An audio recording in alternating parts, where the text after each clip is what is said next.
Well, I'm sorry to say I'm actually here to sing a really bad rendition of Red House, so I'm a really bad singer, so I'm gonna have to sing that to you first. That's a joke, obviously. Hi, but how are all you? You guys good? You guys enjoying the whole show and all that? Yes. Great, good. So as they said, my name's Austin. I'm on the spectrum, and I found out I was on the spectrum surprisingly a lot later than my life than I would have expected. I actually was consciously aware that I was autistic when I was about 19 or 20 years old. I found out about it at the dinner table.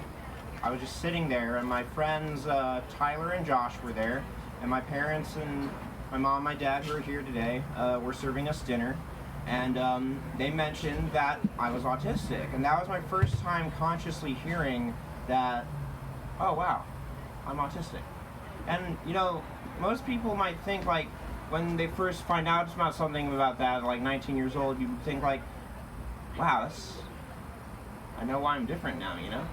But the thing is that, like, I was at the time of my life where, you know, I was like going through college, and I, you know, like almost was like getting ready to get out of college and all that, and I came to acceptance with it. I just, you know, I found that it was a redeeming kind of quality to me. It answered a lot of questions that I had about myself, and it made me a lot prouder to just understand that how much I've been through in my life. When I became an artist, though, that's a whole different story. When I was 5 years old, at the very same dinner table where I heard that that I was autistic, I was 5 years old, and I was just eating Jenny-O turkey dogs or something like that, and because like that's all I would eat at that age. And I looked up at my mom and my dad, and and my brother was sitting across from me, and I told them both, Mom, Dad, I want to be an artist when I grow up. And they just paused, looked at each other, and they were like, okay, Austin, we'll make it happen. And ever since that day, I went to private art lessons. I took mentoring classes from professional animators, painters, artists of all kinds, and that put me through not only high school, but also put me through art college at Art Center College of Design in Pasadena, and I graduated with a degree in illustration and a minor in entertainment art, and now I'm here today.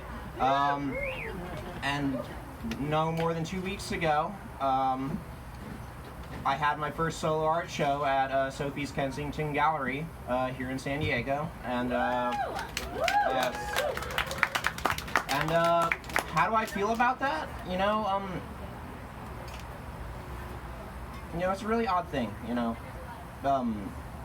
being an artist, because when you create things, when you have that power to, you know, bring your imagination and your ideas to life, like on paper or pencil or on a computer, or heck, on a canvas, or even a sculpture, it's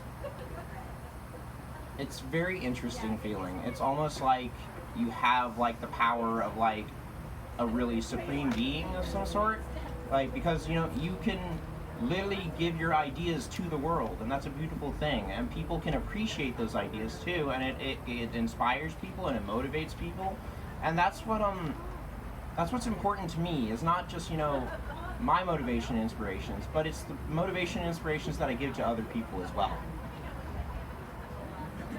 And in that way, that motivation and that inspiration and that ability to create is what drives my art. It doesn't only just inspire change, but it inspires me to make the world happier. It was always my dream to make people smile, and my biggest dream was to make the world smile. And if I could, you know, die tomorrow and knowing I made the world smile, you know, that would be my greatest gift I could ever give to the world, you know. you know, the thing is also being an artist on the spectrum has also impacted my social life. So actually, I've been writing for the past year or so blogs for the Art of Autism website, and that allows me to share my perspective and my experiences that I've had on the spectrum with the world. And I think I've written over 10 different blogs so far, talking about, like, you know, what I've done and how I've dealt with being on the spectrum. And Art of Autism has been a great support with that, and it's been really great working with them. Some good names that I'd like to say is working with Deborah, Catherine, the whole board of Art of Autism. It's been an honor working with them. They're great people and they do great things. And heck, look where we are right now, guys. Like, this is good stuff. I want to talk about something a little bit personal to me. How has being on the spectrum impacted my social life? Well, see, like, ever since I found out I was on the spectrum, like, I already was a very kind of energetic, kind of, you know, eccentric kind of person. I, you know, really like talking to people. I really like making jokes with people. I have a lot of friends, and I have a lot of really interesting friends too. Like, you know, I wouldn't consider any of my friends that I have, you know, like this quote unquote normal kind of people, you know, because in a way none of us are that normal, you know. It's just, you know, we're all who we are. And I found that, you know, the different people I met throughout my life being on the spectrum, you know, has really impacted me and my art. And for example, like, for the first time in, like, you know, my whole life, about a month ago, or no, actually it's 3 months now, I met this girl. Her name's Annie, and she's my girlfriend currently, and she's really inspired me to be a better person, to be a better artist, and, you know, that's just really good stuff, you know. And that's the first time in my life, you know, I've ever genuinely found someone that, you know, I feel, you know, like, makes me, you know, especially as a person on the spectrum, you know, feel like successful and fulfilled. And I think that's kind of an interesting thing, but, like, that's not my point.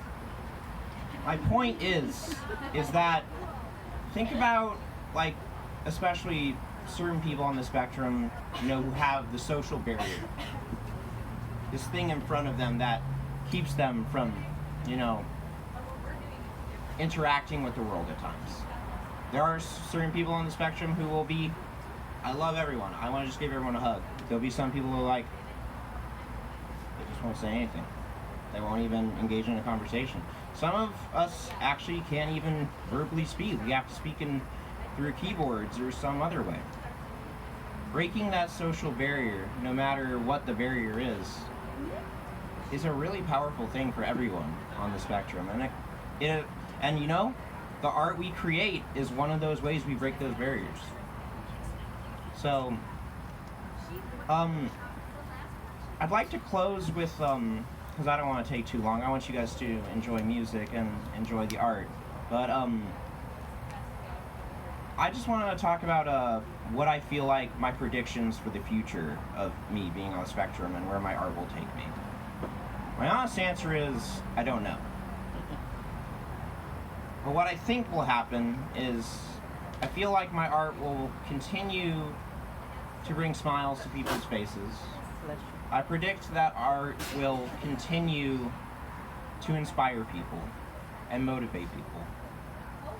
And I think it will drive my life in a direction that will be healthy and correct for what feels right for me. And that is what I feel is important about art in my life.